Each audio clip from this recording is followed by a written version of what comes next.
سے الفت محبت کے جو سلسلے ہیں کبھی کم نہ کرنا. نبی اور رسولوں میں آقا ہمارے ہیں جیسے معظم سبھی کے دلارے. نبی اور رسولوں میں آقا ہمارے ہیں جیسے معظم سبھی کے دلارے. سبھی کے دلارے ہیں بعد ان کے ایسے زمین پر صحابہ. تو انکار اے ابن آدم نہ کرنا. نبی کے صحابہ سے الفت محبت کے جو سلسلے ہیں کبھی کم نہ کرنا. صراط وفا میں جو چبھ جائے کانٹے تو آنکھوں کو اپنی کبھی نم نہ کرنا. نبی کے صحابہ سے الفت محبت کے جو سلسلے ہیں کبھی کم نہ کرنا. صحابہ ہے ایمان و دین کا اثاثہ. صحابہ حیات نبی کا خلاصہ.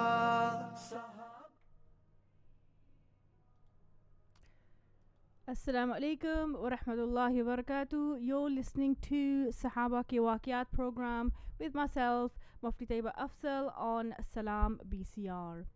آج کا واقعہ حضرت حذیفہ بن یمان رضی اللہ عنہ کے بارے میں ہے.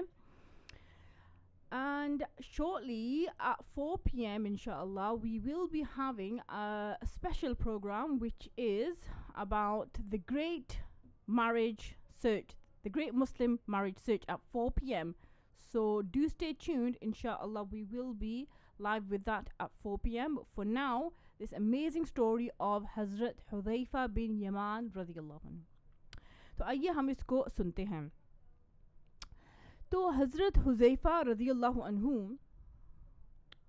کے بارے میں آپ صلی اللہ علیہ وسلم نے یہ فرمایا او کما قال صلی اللہ علیہ وسلم ما حدثکم حذیفۃ فصدقوه وما اقرأکم عبد اللہ بن مسعود فقرؤوه.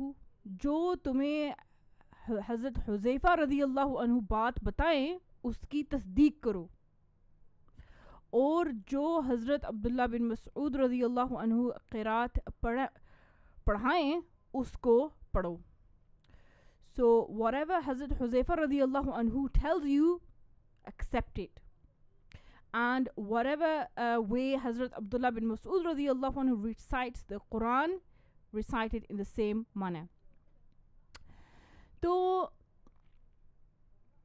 حضرت حذیفہ رضی اللہ عنہ جب اسلام لے آئے تھے اور ان کی ملاقات آپ صلی اللہ علیہ وسلم کے ساتھ ہوئی تھی, تو اس وقت آپ صلی اللہ علیہ وسلم نے حضرت حذیفہ رضی اللہ عنہ سے یہ فرمایا ان شئت کنت من المہاجرین و ان شئت کنت من الانصار.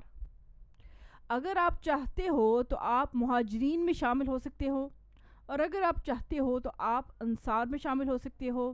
لہٰذا آپ جو بات آپ کو زیادہ پسند ہے آپ اس کو پسند کر لو. تو یہ وہ باتیں ہیں جو آپ صلی اللہ علیہ وسلم نے حضرت حذیفہ رضی اللہ عنہ سے فرمائی تھی جب وہ پہلی مرتبہ آپ صلی اللہ علیہ وسلم کی خدمت میں حاضر ہوئے تھے.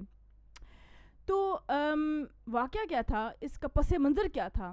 وہ یہ تھا کہ حضرت حذیفہ رضی اللہ عنہ کے والد حضرت یمان رضی اللہ عنہ مکہ کے قبیلے بنی عبس سے تعلق رکھتے تھے, اور انہوں نے اپنے ہی قبیلے کے ایک آدمی کو قتل کر دیا تھا اسلام سے پہلے, اور اس کی وجہ سے وہ مکہ چھوڑنے اور مدینہ میں پناہ لینے پر مجبور ہو گئے تھے حضرت یمان رضی اللہ عنہ.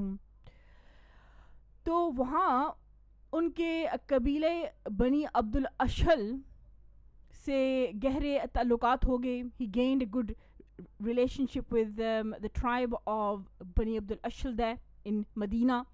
اور پھر اسی خاندان میں حضرت یمان رضی اللہ عنہ کی شادی بھی ہوگی اور وہاں سے پھر ان کا بیٹا حضرت حذیفہ رضی اللہ عنہ کی پیدائش ہوئی.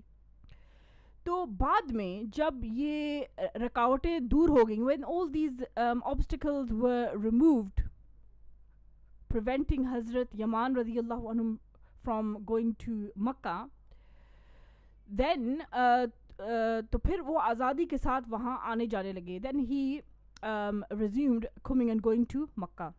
لیکن ان کا قیام زیادہ تر مدینہ میں ہی تھا.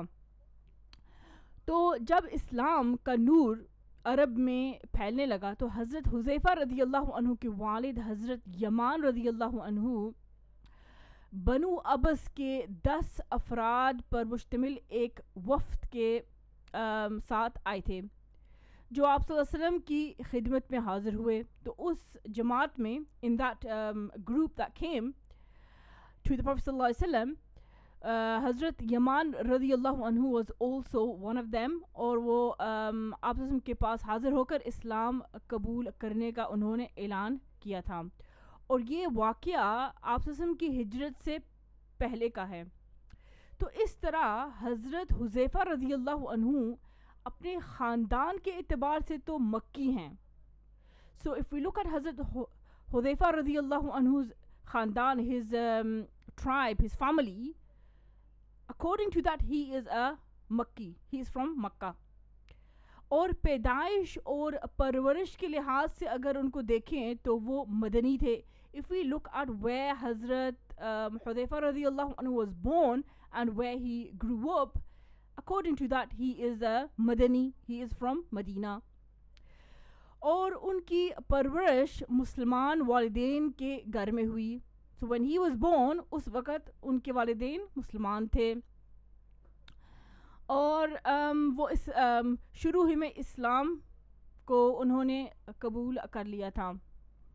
تو اس طرح حضرت حذیفہ رضی اللہ عنہ جن کا واقعہ ہم آج سن رہے ہیں, وہ آپ صلی اللہ علیہ وسلم کی زیارت کرنے سے پہلے ہی, before seeing the Prophet صلی اللہ علیہ وسلم for the first time, اس سے پہلے ہی وہ اسلام میں داخل ہو چکے تھے, because his parents were Muslim already, and so he from before he had accepted Islam. تو حضرت حذیفہ رضی اللہ عنہ کو آپ صلی اللہ علیہ وسلم کی ملاقات کا بے حد شوق تھا. He had